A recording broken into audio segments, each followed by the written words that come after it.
Welcome everybody here to what we call the Bradish Cemetery. Is actually the Old North Cemetery. It started as a Bradish family cemetery. I believe 1781 was the first burial. The oldest cemetery in town is off of Grove Street at Mendon Street. Today I'm very pleased to have several guests here on their last minute invitation. First we have the Chairman of the Board of Selectmen, Laura Head. Please raise your hand. Thank you. We have Maureen Dwelley, Board of Selectmen. We have Denise Moya Smith, I think, right out here. Thank you. The Town Clerk. Pastor Emily Carl, United Parish Church. Welcome. Steve Saucier, U.S. Navy, Commander Upton VFW. I think you can identify who that is. Chief Michael Marshall is actually tied up. And I believe that Matt Rankins was on duty. Sergeant, they may come in as needed, but I think I saw that earlier. Whitney Lieber is our leader. Tom Baer is our president of the Upton Historical Society. Aaron Arnold, Upton Historical Society, and a friend of the Upton State Forest, a major contributor to the State Forest. And I hope I didn't miss anybody else. I want to open thank you to Linda Gay, Lynn Haggerty, Donna McNaughton, who's back at the Norton Estate, and Lisa Bosher and Lindsay Bosher for their help in getting this going. This was 10 days ago. I saw a post from Linda. This is happening. It's so important. It's the opening of the Revolutionary War. And Upton was a major part of that opening day. I kind of came up with the saying during this 10-day, rapid fire. I'm calling it, if you plan it, they will come. And thank you for the Board of Selectmen for accommodating us in all of this regard. We'll open with a benediction from Pastor Emily Cole.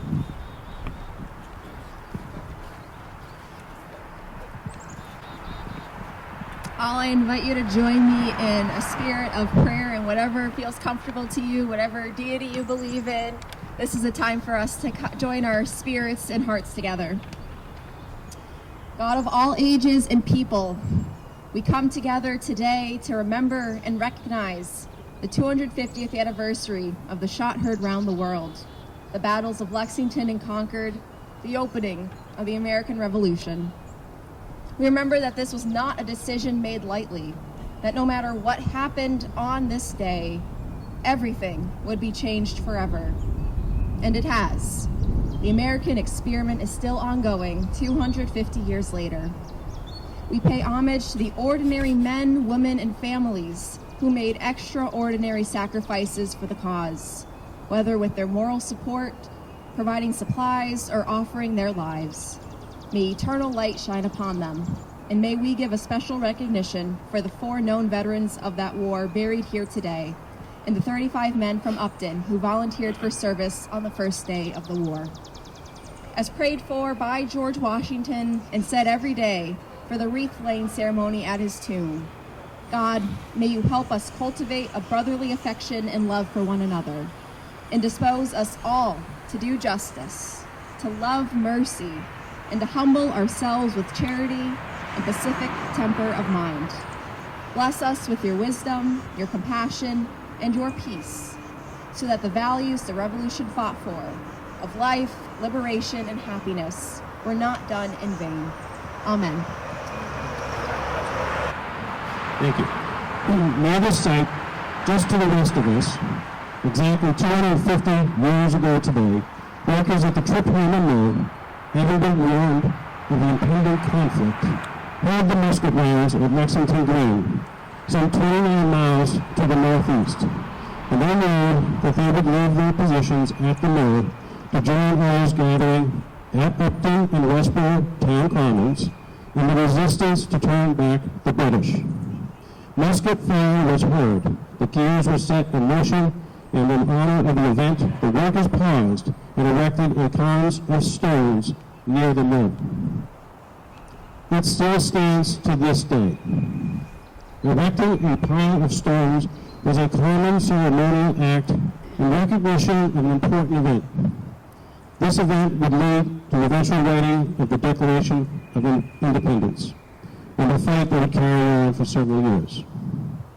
Those that met at the town common would march onto Roxbury to join other Minutemen as part of a militia that would drive the British back to Boston from Lexington. We here honor those first days of the independence and the resistance.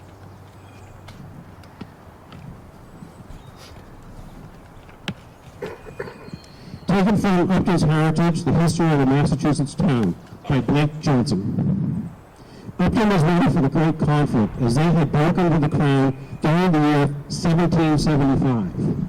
Abraham Sadler, who conducted a tavern at his home, now 50 Elm Street, held ammunition stock for volunteers. This store held 7 quarter kegs of powder, 129 pounds of lead, and 29 pounds of flints. Each male between the ages of 16 and 60 was insured to have their own flintlock. The time of decision had finally arrived. On April 19, 1775, the first shots were fired at Lexington and Concord, and the first blood was shed in the long war for freedom. On that day, the call went out to all Bay State Minutemen to rally and to keep the British at bay. By evening on that fateful day, 2,000 Americans had driven about an equal number of British back to Roxbury. All that night, American volunteers, farmers, and workers of all kinds formed a wide arc around Boston and held the beloved British at bay.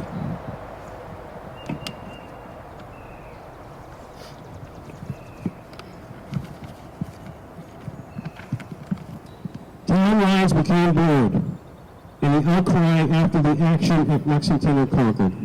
When a messenger on horseback brought news to Upton in the afternoon, 35 men from Upton and Mendon marched to join the troops around Boston. The next day, 25 more men from Upton, Grafton, Westboro, and Hopkinton marched to join their neighbors. Captain Stephen Sadler led this group. The area men were under the overall command of Colonel Silas Warlock of Uxbridge. Enlistments were a continuing problem for the Patriots. Some area men in this fateful April served only 10 days to 2 weeks, as the British sat passively in Boston. Many older men left the scene and returned to their farms and village tasks. Others, usually younger men, stayed on and took part in the Battle of Bunker Hill. In this battle on June 17th, the Patriots, who lost an estimated 500 men, were firing from trenches on Breed's Hill and left 1,054 dead and wounded British enemy. A technical victory that was in many respects a resounding defeat for the British.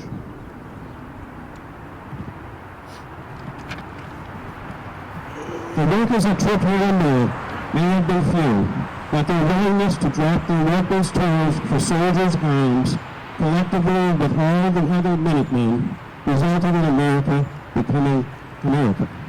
Let's remember them and all the Minutemen in honor today.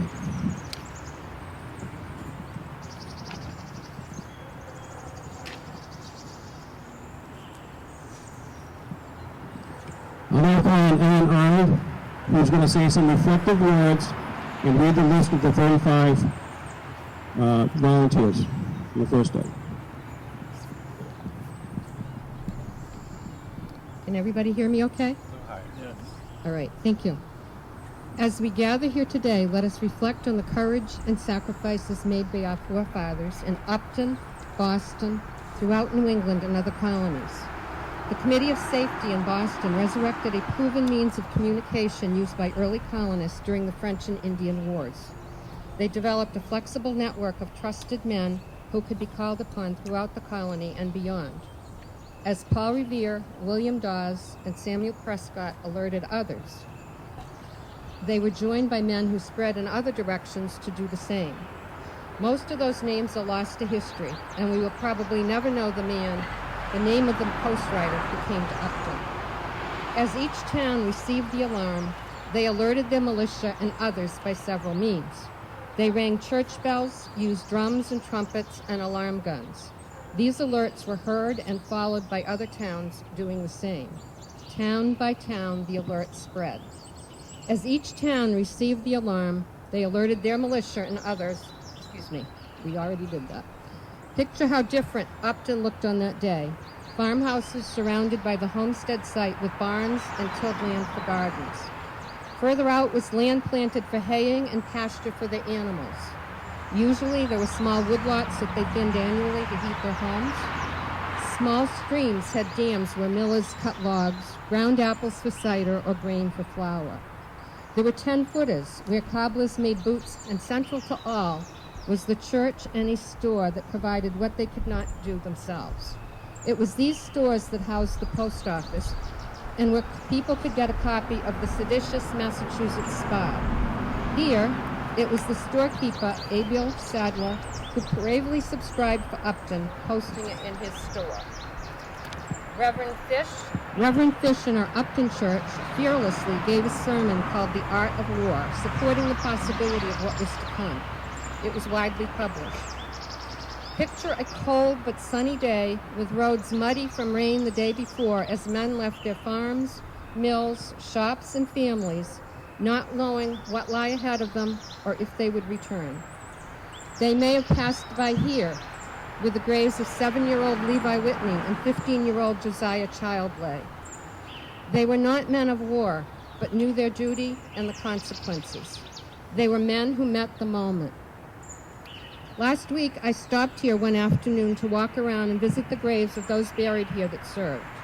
They lie with the families they protected, and each grave serves as a reminder to us of how much we owe them. I was a little saddened that we need to take better care of their graves, and I promised myself that I would try to rectify that. Before I read the names of the Upton men who responded on April 19th, I ask you to reflect on that and join me in honoring their memory by committing to never taking their gifts for granted. The gifts of liberty, freedom of speech, and to worship as we choose. The gifts of civil protections and our way of life and pursuit of happiness. Do not take them for granted and be vigilant that they might not be taken away. I personally commit to my own ancestors and the men who lie here to cherish and protect those rights. On the afternoon of April 19th, 1775, a messenger galloped into town, alerting Upton to the bloodshed on Lexington Green.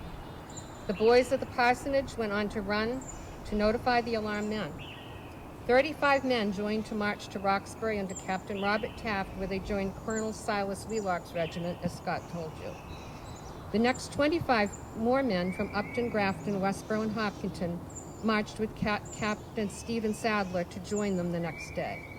At least 62 other men from Upton served for various periods during the next 7 years. And the list I'm going to read you is, you can find this in Upton's 1935 history. And I think it's page 22. William Fisk, First Lieutenant. Daniel Boyden, First Lieutenant. David Nelson, Sergeant. Benjamin Sadler, Sergeant. Ebenezer Walker, Sergeant. Micah Bates, Corporal. Matthew Taft, Corporal. Jonas Warren Jr., Corporal. Amos Wood. Henderson Walker Jr. Daniel Wood. Thomas Barnes. Benjamin Batchelor. James Felt. Ella Faylet Felt. Absalom Forbes.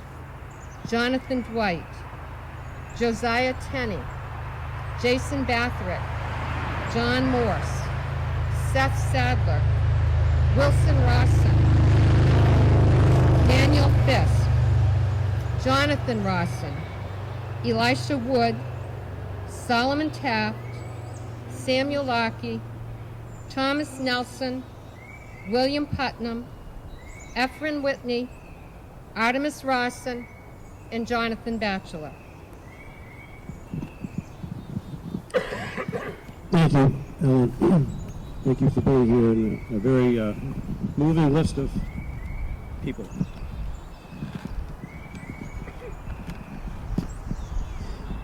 I will now call on Whitney Lapin.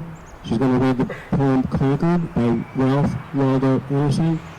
He prepared this poem in 1837 for a ceremony at the Lexington Green where they were setting a monument. Concord by Ralph Waldo Emerson. By the great bridge that arched the flood, their flag to April's breeze unfurled. Here once the embattled firmly stood, and fired the shot heard round the world. The foe long since in silence slept, alike the conqueror silence sleeps. And time the ruined bridge has swept, down the dark stream which seaward creeps. On this green bank, by this soft stream, we set today a votive stone, that memory may their deed redeem, when like our sires our sins are gone. Spirit that made those heroes dare to die and leave their children free. But time and nature gently spare the shaft we raise to them and thee. Thank you, Whitney. I now call on Chairman of the Board of Selectmen, Laura Hebb, Tom Baer, President of the Historical Society. They're going to set a wreath and a votive lantern that was done at the ceremony in 1837 in honor of those who served. If you could gather the wreath and the lantern, please.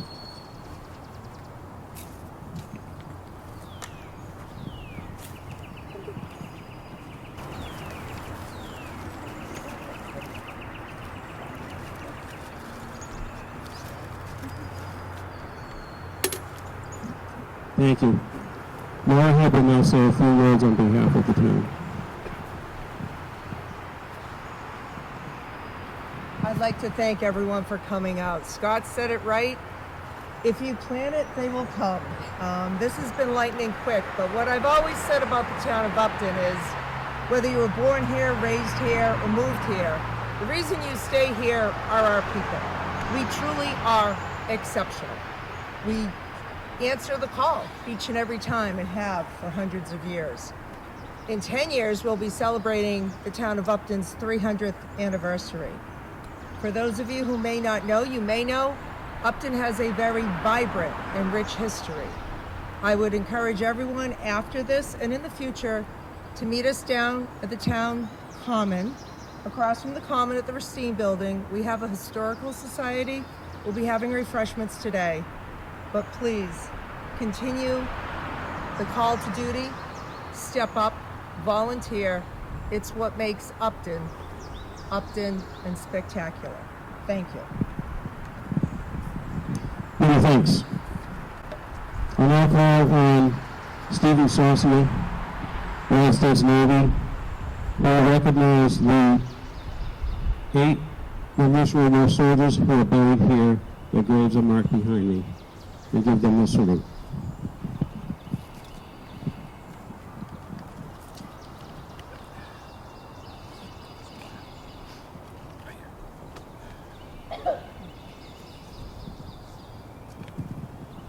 Fallen men at the time of war took up their arms, left their families, and marched off to their freedom war. The following are Ebenezer Buck, Deacon James Bradish, Josiah Childs, Ebenezer Stearns, Elijah Warren, Deacon Jonas Warren, Ephraim Whitney, Oliver Whitney Jr.